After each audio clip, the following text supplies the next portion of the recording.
Ready? Okay, good morning.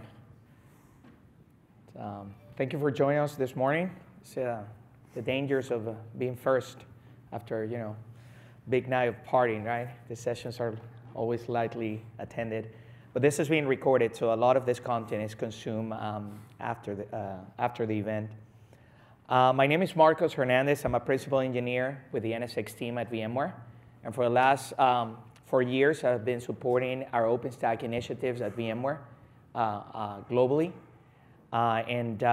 With the announcement at VMworld Vegas that we made around Kubernetes, a Kubernetes solution based on VMware Integrated OpenStack, I'm now also involved with our Kubernetes strategy at VMware. Yeah, hi, my name is Andrew Obersnell. I'm also a systems engineer at VMware. For the last 2 years, I've been focusing on our OpenStack initiatives in the service provider space here in APJ.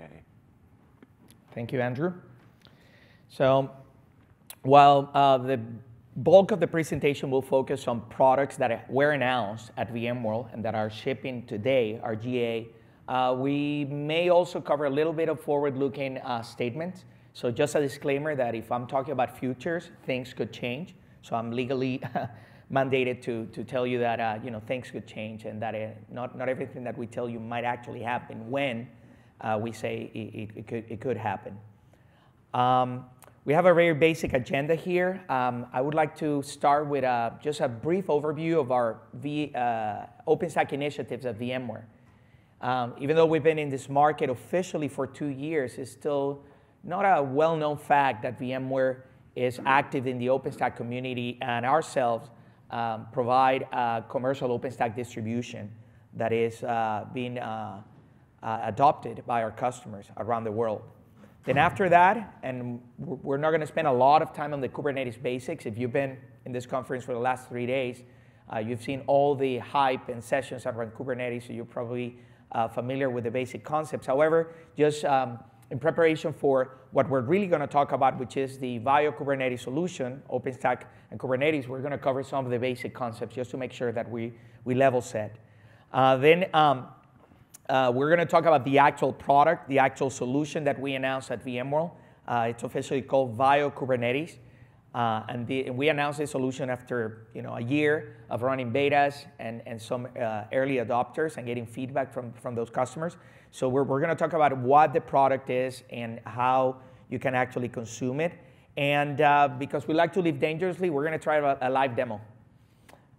Even with the Wi-Fi, which is was not cooperating this morning, we're going to give it a shot. If it doesn't work, we'll have some backup side. We have the boring alternative, but we're going to try to show a demo just to give you a visual of what the usability of this product would look like if you were to adopt it.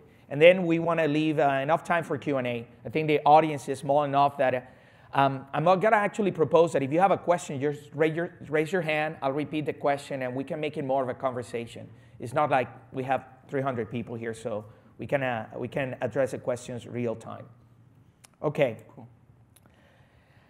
VMware is in the OpenStack market. We have officially been in the OpenStack market for 2 years now, and I have a slide later that shows a timeline of how we have evolved our VMware Integrated OpenStack offering. And this is, for many people, this is news, right? Wait a minute, VMware doing OpenStack? I thought OpenStack competed with VMware. And that could not be furthest from the truth, right? We are very invested in the OpenStack community, have a distribution, a commercial distribution that is being widely adopted by our customer base. And where we're a little different is that from the APIs up, we are OpenStack, and from the solution down, we work on VMware infrastructure. We are what we call an opinionated OpenStack distribution that works only on VMware components, right? And this is deliberate. We did this on purpose because the problem that we're trying to solve with OpenStack is lifecycle management. If you've done OpenStack before, you will know that it is extremely hard not only to install and operate, but also to maintain, right? Things that should be simple, predictable, like upgrades, patches, migrations, are infamously difficult and in other OpenStack implementations. So by controlling the parts that make up the infrastructure and on the parts that, on top of which we run OpenStack, we can guarantee lifecycle management, predictable lifecycle management. Just to give you an example, VMware Integrated OpenStack, in average, deploys, assuming, of course, that you're following best practices and that you have the infrastructure components correctly configured, OpenStack deploys in approximately 45 minutes, upgrades in less than an hour. So that's the kind of problem that we're trying to address with our distribution. So we do this by offering an opinionated stack on top of which we run our VMware Integrated OpenStack framework. But we are OpenStack, okay? Make no mistake, we are OpenStack. We expose native OpenStack APIs.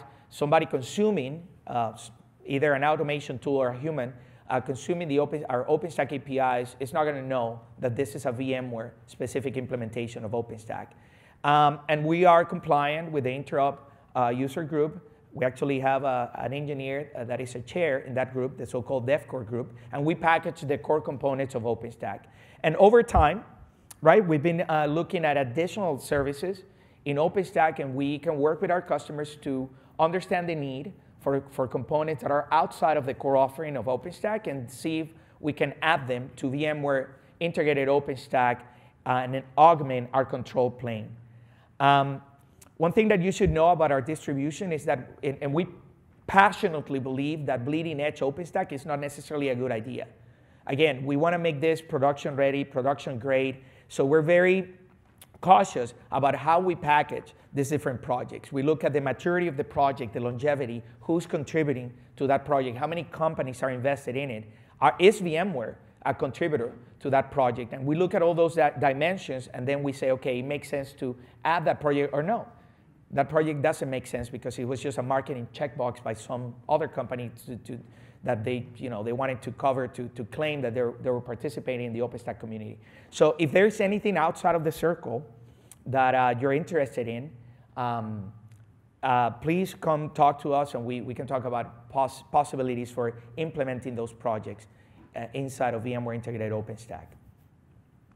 And why OpenStack at VMware?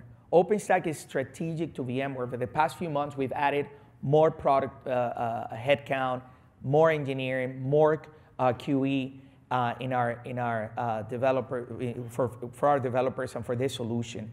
And here are some of the reasons why OpenStack is considered a strategic play at VMware. At the top of the list is the huge market opportunity that exists with the telcos.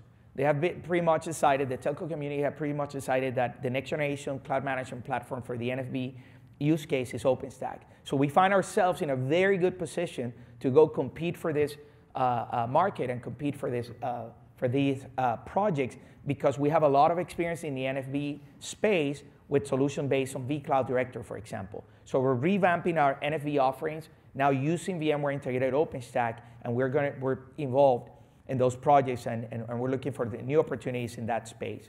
Also, one of the big benefits of running our OpenStack is that we address a lot of the challenges that exist in networking. If you look at the OpenStack survey year after year, Neutron comes up as a big challenge in delivering reliable OpenStack clouds. The network doesn't work, doesn't scale. I don't know how to troubleshoot it. So we, in our implementation, have replaced the reference solution provided by Neutron based on open source components with our own closed source solution based on NSX. And we have a couple of flavors there. And in doing so, we provide robust networking backend. And we address a lot of those concerns and problems that exist in OpenStack clouds that may not necessarily be using vendor-provided SDN backends. Then there are new application footprints that are now in vogue, right? We are seeing Kubernetes as a big winner in the container orchestration space. And a lot of these solutions have a default OpenStack provider.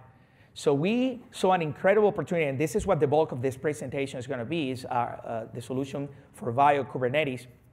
But we saw a great opportunity there because if there are providers that already talk, say, in Kubernetes with OpenStack, well, if we productize that we can get these products in a very small time to market, and we can help you. We can give you an enterprise grade, an enterprise supported distribution of Kubernetes, which is what many companies are after. We also see some opportunities for integrating OpenStack and including OpenStack as part of other products in our vRealize suite. With VIO 4.0, which is our shipping release, we also made an announcement of an integration with vRealize automation. And there are a few use cases, a handful of use cases that we address in that integration. One of the most important ones is that we're overlaying governance on top of OpenStack, which is largely not there really by default. So a good opportunities there. And last but not least is we look at our parent company, Dell EMC, and our opportunity is not only to provide our software stack, but also through the relationship with Dell EMC, provide fully tested and validated hardware and software solutions. So we're working with the Dell EMC team, with the vExtract team, in creating solutions that are not only include a VMware stack, but also provide you with options around hyperconverged infrastructure. So again, in a nutshell, OpenStack is not diminishing at VMware. The investments around OpenStack, they're increasing because the market opportunity is huge. This is a timeline showing the evolution of our VMware Integrated OpenStack product. We announced this, it seems like it was yesterday, but we announced this in 2015, our VMware Integrated OpenStack version 1.0. The shipping version is 4.0, and I have a slide that highlights the features that are included in 4.0. But probably a little hard, well, hopefully not too hard to read, but if you look at the cadence, we have been skipping every other OpenStack version, and we do that on purpose. I think it's being widely accepted by the OpenStack community that a semi-annual release cycle for OpenStack versions is probably too aggressive, and there's not a lot of appetite out there to upgrade your clouds that quickly or that frequently. So we have been skipping every other OpenStack release, and we take a look at the stable code that will make our solution robust. But we can also work with customers to backport features when we do minor releases of OpenStack, and we have done that every step of the way.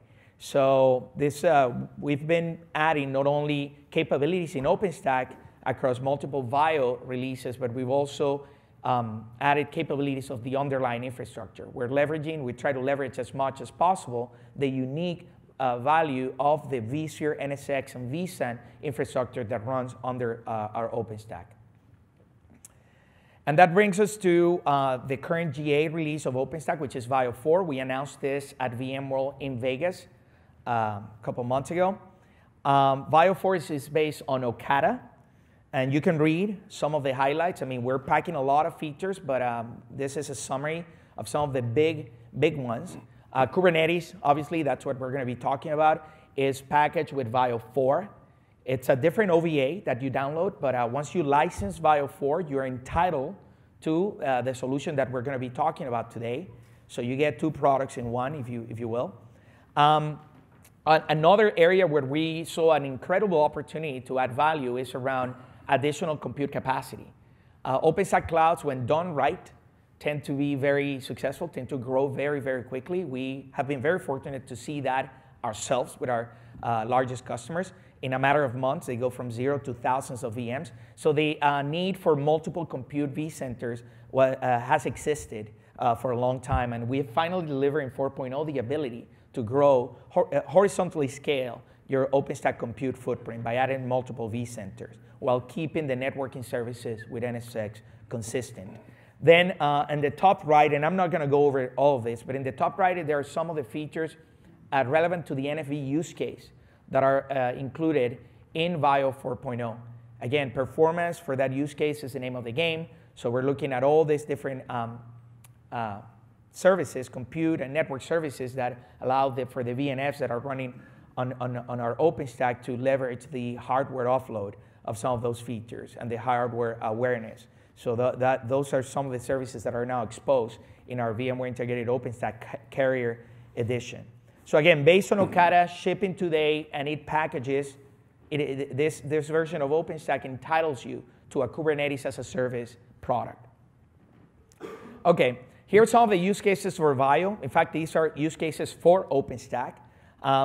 We have right now 50-50 mix between enterprise automation and developer ready, but we're going to see a lot of rapid change in that distribution with our NFV offering in VIO 4.0, so we're going to see more carriers adopt our solution, hopefully. But basically, the use cases for OpenStack is enterprise automation. That is the proverbial IT, automating IT, where IT teams look at OpenStack as a common framework to deliver predictable, consume infrastructure in a predictable, orchestrated manner. With Kubernetes and the CI/CD pipeline use case, we also see OpenStack be very, very popular as a developer-ready infrastructure platform. And again, just to reiterate, the NFV use case is key in OpenStack, as you probably saw here over the past 3 days. There are a lot of sessions for telcos, a lot of sessions around NFV. So these are, at a high level, the use cases where OpenStack resonates, and therefore VIO resonates. So why don't you take us through the Kubernetes basics? Sure. Thanks, Marcus. Let's just take a few minutes now to recap over Kubernetes. We're now day 3 of the OpenStack Summit, so there's been a lot of sessions on it, so we won't go into too much detail. But this will lead into the next section where we bring the two products together.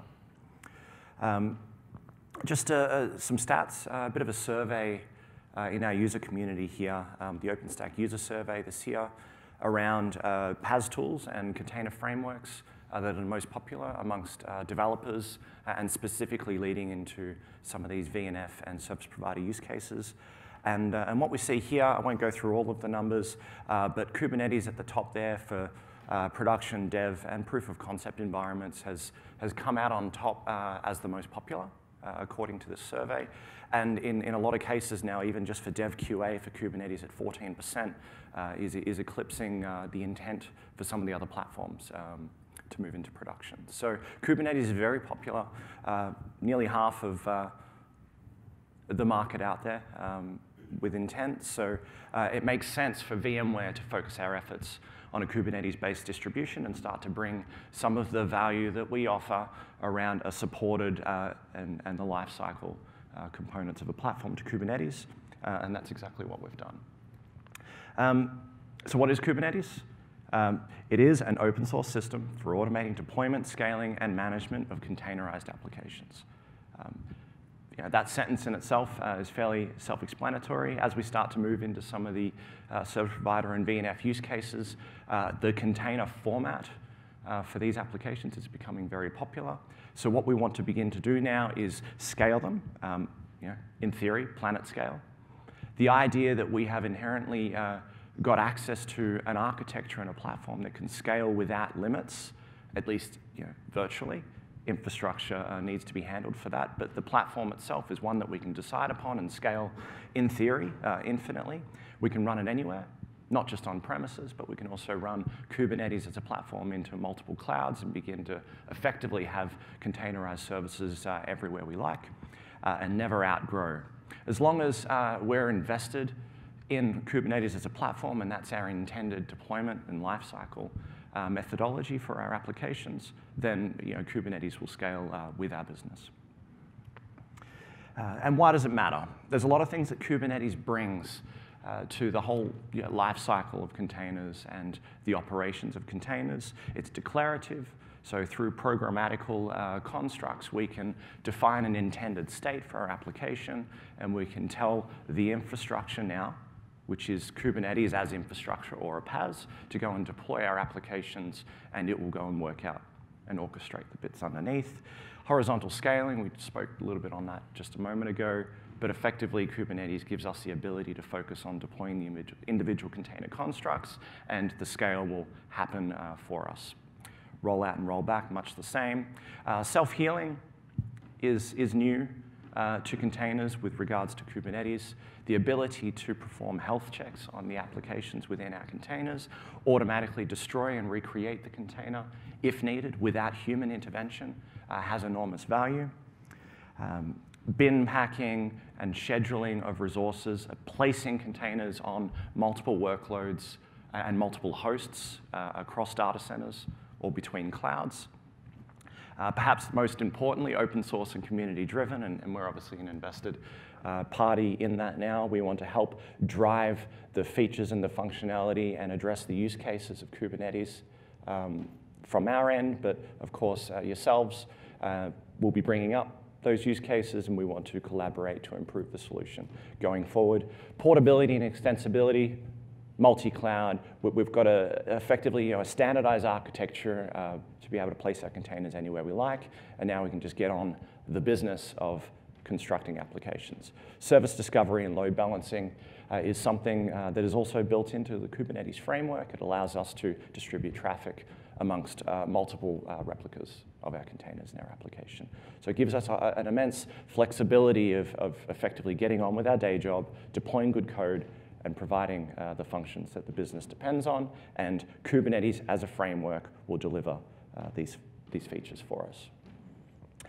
Some of the components of Kubernetes, now I won't go through everything on this slide, but we've got the concept of a Kubernetes master, and we've got worker nodes, and there's various interfaces here, CLI to the Kubernetes, we've got a dashboard. These are all of the constructs that you would deploy in a Kubernetes distribution.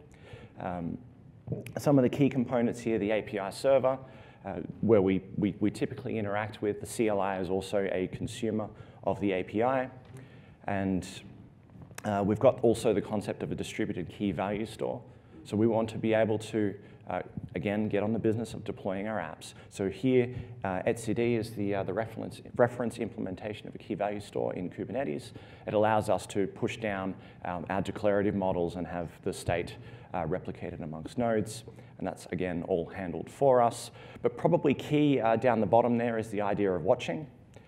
Everything is a resource. We want to look at the health of resources, and we want to be able to act accordingly, and Kubernetes provides us the framework to do that. Some more on the worker nodes. So the master is effectively our controller of the framework, but on the worker nodes, we've got the runtime. That could be Docker, it could be Racket. Runtime of choice is up to you, but we've got the idea of the kube proxy here. This is one of the components that provides the service proxying for traffic through to multiple pods of containers, and this is standard architecture amongst the worker nodes. We would then go and scale up the worker nodes accordingly, depending on how many containers we're deploying. But again, this is what Kubernetes provides us. Let's jump into now some details on VIO and Kubernetes. Yeah, and this is a product that we announced at VMworld. The official name is VIO K8s, VIO Kubernetes, VIO KS. Some abbreviations there for the product because it's a long name. And kind of a architecture slide of what is it? What is the value proposition of this project or this product? We're trying to provide an enterprise-ready, enterprise-grade, and supported Kubernetes-as-a-Service distribution. The promise is that you will adopt this product and you will be able to do lifecycle management of Kubernetes clusters, provision Kubernetes clusters, upgrade, install a signed certificate, integrate with your authentication backend, provide persistent storage, leverage load balancing as a service in OpenStack, all in a predictable and supported manner. You have a problem, you go to VMware, we help you, we fix it. Multi-tenancy and user management is also something that we provide in the solution, and we rely heavily on OpenStack, the native multi-tenancy in OpenStack, to deliver on that. And this is all running. The good news is that this is all running on the SDDC. If you're not familiar with that term, we've been talking about that for years. It's this software-defined data center, where compute, network, and storage are provided. The basic building blocks of any data center build-out are provided by VMware as virtual infrastructure. So we own compute, we own the network, we own the storage. We call this the SDDC, and on top of this, we run OpenStack and this solution. So we are using a number of open source tools and the default providers for these tools to deliver on this solution. Right there in the middle, if you don't recognize the icons, that is Terraform, Ansible, and Cargo, or Kube Spray. These are all open source projects that in one way or another interact with OpenStack and Kubernetes to consume infrastructure. So I'll walk you through the workflow. But for example, we're using the OpenStack provider in Terraform to call the OpenStack APIs and create the Kubernetes cluster. Give me one master, give me three minions. So we run a Terraform script that calls the OpenStack APIs, Nova, Neutron, Cinder, et cetera, and we provide the Kubernetes master and Kubernetes node as instances in OpenStack, which eventually land as VMs in vSphere.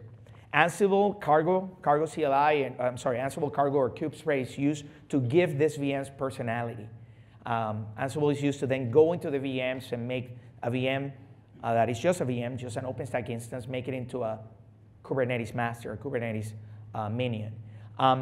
There's also playbooks that we run to also integrate Kubernetes with solutions like NSX-T. NSX Transformers is an NSX edition that supports native integration of Kubernetes, Kubernetes namespaces and Kubernetes pods. So the idea there is that now you can bring the benefits of microsegmentation and visibility not only to the VM NIC level, which is what we've been doing traditionally with NSX, but also we are now pod aware. We're aware of what a Kubernetes pod is. We can install a corporately routable IP address on a Kubernetes pod, and we can gain visibility and introspection into that traffic. So Ansible is used to also integrate that VMware solution into this environment if you wanted to do that. And again, the underlying infrastructure is OpenStack. And we're using providers that are open source, that are default, that are just offer out-of-the-box integration to call the OpenStack APIs and provide this solution. So this gave us a great benefit when it comes to things like time to market. So instead of showing you this slide, let's do this. Let's see how we do. Okay, so hopefully you can see that. I'm going to log in here into VMware Integrated OpenStack. Again, just remember this is OpenStack running under VMware via Kubernetes, and I'm also going to log in here into a via Kubernetes solution. So everything that we're talking about here, if you're a vSphere admin, will look and feel like a same infrastructure, same operational model that you've been supporting forever. We don't have time to get into the specifics of what each of these clusters and functional services offer, but the idea here is just to give you a visual that at the end of the day, whether we call it an OpenStack instance or a Kubernetes master or a Kubernetes minion, these are VMs that run on vSphere. They operate, they feel. You can do the engineering, troubleshooting, and operations that you already know how to use with vSphere. That is a big part of our value proposition. So the idea here is that you would go as a cloud admin, as a cloud infrastructure, as a cloud architecture team, you get a request from a developer to provide, they want a Kubernetes cluster because they want to schedule applications on Kubernetes. The first thing that you need to do is point the Via Kubernetes solution to this notion of a provider. And we have two provider types as of this release. One is called Via Provider, where the assumption is that you have an existing VMware Integrated OpenStack installation already deployed, and you're pointing this Kubernetes solution to that existing OpenStack installation. Or if you don't have OpenStack, we also have the notion of an SDDC provider, where you just give the Via Kubernetes solution information about vCenter, NSX, some additional parameters, right? It's very simple. Creating a provider is just a matter of seconds here. You can actually describe the provider in a JSON file if this is an operation that you find yourself doing regularly. And you have that the two providers that we support currently, SDDC and OpenStack. So the main difference between the two is that one assumes that you already deployed OpenStack, and the other one assumes that you don't have OpenStack, and that's it. And you're integrating with an existing VMware and vSphere and NSX environment. So once you have a provider, you're ready to move to a second workflow here and create a cluster. In the interest of time, because this takes approximately 15 minutes to create a cluster, I went ahead created one very simple cluster, one master, one worker in Kubernetes. There is a CLI to also automate this operation. There's also an API. I'm just showing you the UI version of this. But creating a cluster is also extremely trivial and straightforward. You select the provider that you previously defined, and then you basically specify the name of the cluster, DNS, how many workers, how many masters, and in the background, we will automatically call the OpenStack APIs and activate load balancers for the API services as well as for the application and or etcd as well. So once you have that and you have a running cluster, you're ready to go into Kubernetes. Here's the Kubernetes master API endpoint. And this in OpenStack, there's an opinionated way of doing Kubernetes in OpenStack. This is a floating IP. This is a range of IPs that sit on the external side of a neutron router. So we just pull one of those floating IPs, which is nothing more than a DNAT rule, a DNAT entry on that neutron router, and we point that floating IP to the internal VIP of a load balancer, and that is what points you to the API endpoint of the Kubernetes cluster. So if I click on that, right, I'm just going to go into the Kubernetes dashboard. And this is just a standard Kubernetes dashboard. At that point, you're interacting directly with the Kubernetes API, and you can start writing your application, scheduling your app. I do have an app here, and I'll be more than happy to show you what app. This is something that I just grabbed off the internet. I just took the YAML that described that app, downloaded the Docker images that are required to run that app, and it's a very, very basic two-tier app that has a web front end and a database backend based on MongoDB. And it's just basically, it's called demo chat.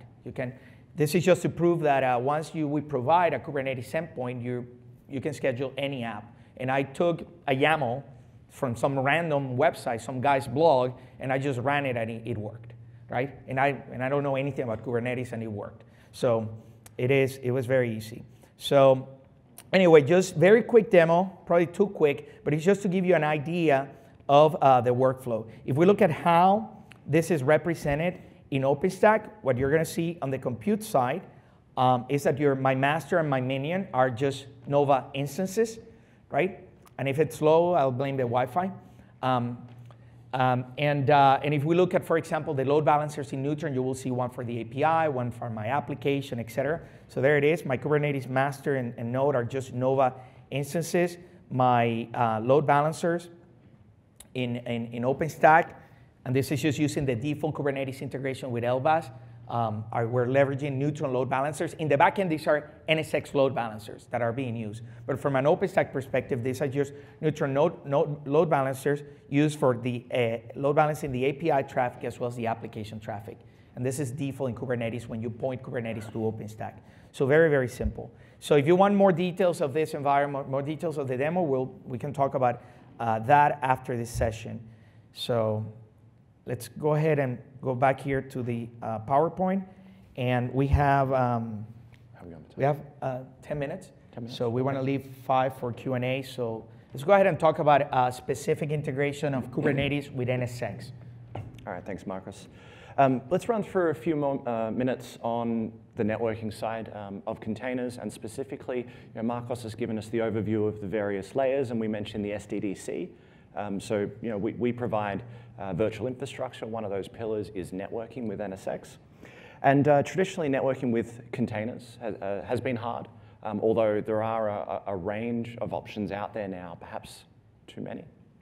But what we offer, well, if we're going through the challenges for a moment, it's been traditionally very difficult for visibility into the container networking space, having tools that can look at traffic within pods, between pods, and generally a packet level visibility of container networks.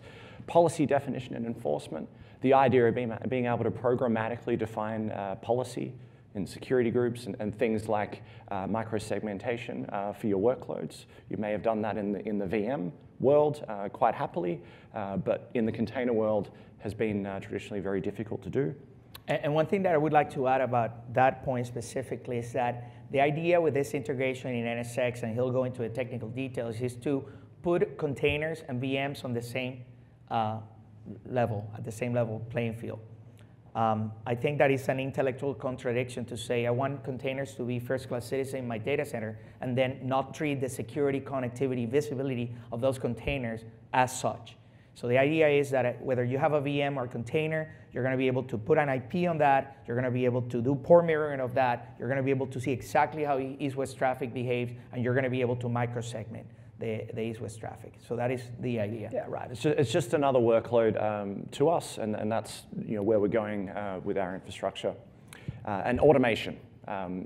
We're getting a lot better at automating containers through Kubernetes, which we've just run through, but being able to automate the network for our container constructs effectively is just describing how the connectivity and the security and the load balancing should behave between our applications, but deploy them as containers and have that instantiated for us has traditionally been very hard.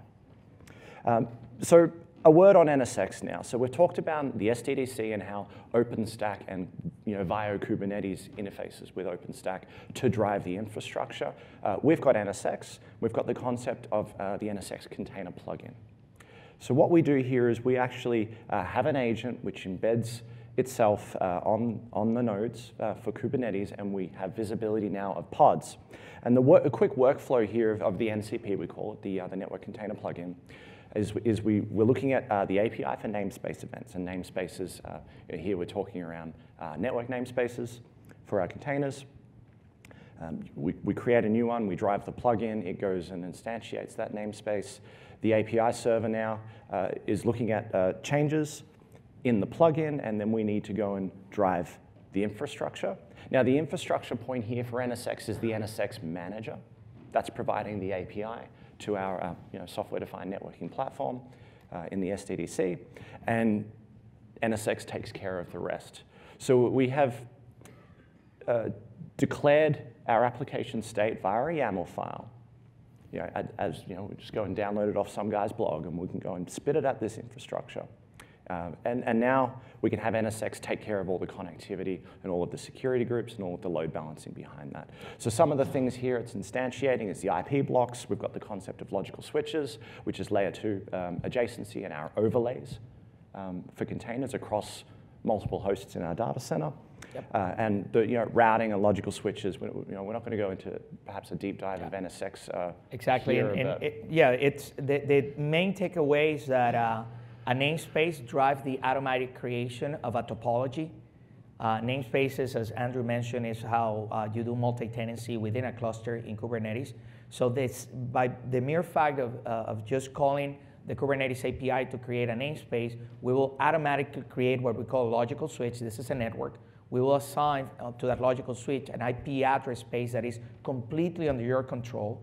And once you start scheduling pods and connecting those pods to the logical switches, and they start grabbing an IP that is under your control, we will do also firewall microsegmentation at a pod level inside of that logical switch. The way you get out of that logical switch is via this notion of a T1 router, which is automatically created when you create a namespace in Kubernetes. This T1 router could be doing that or not. It's completely up to you. And then the T1 router in NSX-T connects to this other construct called a T0 router, which could be using BGP to peer with the rest of your infrastructure. So again, it's a very prescriptive way, opinionated way of doing network topology in Kubernetes and gaining that pod level resolution, which is what the value of using NSX-T brings to the table. And ultimately the outcome, and you can see at the bottom of the diagram there, we've got the pod is now an entity. It has a port effectively straight on our logical switch in NSX, and we can apply the individual microsegmentation east-west between pods. Yep. Very powerful. So via Kubernetes NSX, some of the options here. So we can run this vSphere only load balancing. We can leverage Nginx code for that. The networking in vSphere only without NSX is clearly our VDS. It has a certain level of functionality. NSX offers more. But in the container space, if you want layer 2 networks between containers, you would be leveraging something like Flannel. Again, just in the interest of time, the main takeaway here is that we have compatible networking options with Kubernetes, and then we have an integrated option with Kubernetes. The compatible options are VDS and NSX vSphere, And in that case, between pods, you're using the default networking of Kubernetes or the reference implementation of networking in Kubernetes, leveraging Flannel and the VXLAN overlays and everything that you do there. Or if you want true integration and control over the Kubernetes topologies, you have the option to use NSX-T. Again, compatibility versus integration. And I think that, sorry to, that's right. But let's go ahead and end it right there just to make sure that we give you a chance for some questions. Raise your hand if you have a question or a comment, please. Don't be shy. No? Okay, there's one there. What's happening with Photon now that you guys are working more with Pivotal? The question is, what happens with Photon now that we're working more with Pivotal? And by Photon, I'm going to assume that you are referring to Photon platform? Well, Photon, yeah, platform and Photon. Okay. Find me afterward because there are some things there that are very nuanced. But the idea with the Pivotal and Google partnership, we announced, in partnership with Pivotal and Google, I should say, we announced a solution called PKS at VMworld that is going to be generally available, hopefully sometime this year. And that is, again, it's also a Kubernetes-as-a-Service solution with different positioning. So it's a very nuanced answer, and I'll be happy to clarify it for you one-on-one. Any other question or comment? Okay, look at that, right on time. Well, thank you very much for attending the presentation. We're going to hang around here for a few minutes if you want to have a chat. Thank you.